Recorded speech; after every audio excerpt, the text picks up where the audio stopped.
Okay, so I'm just cutting round these edges now to remove all of those parts I don't need. I want to be able to see the top part to attach it accurately to the bottom part, so I'm just removing those frayed edges. Again, if there's the odd tiny fibre left here and there, we can always remove those later on at the end, but I want to try and be as accurate as I can.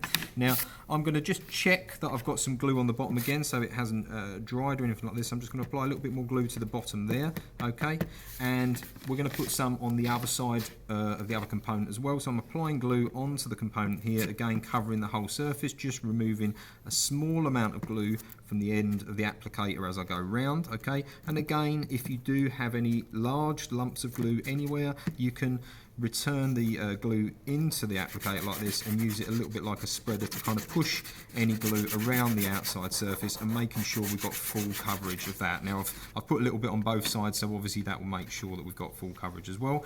And now it's just like when you've got your favourite sticker album at home, we want to try and make this as accurate as possible and try and line up the two edges, the two datum points at the top corners there to make sure our top and bottom are carefully lined up, and there we have our final product. So once again here we can go back and maybe just remove any little loose fibres or overlapping edges of the product. So I'm just going around doing a little bit of neating up, a bit of tidying up around the product like this, just to make sure that if I was being assessed, I can get the highest assessment I can for my accuracy and my quality of finish. And there we have the finished bookmark.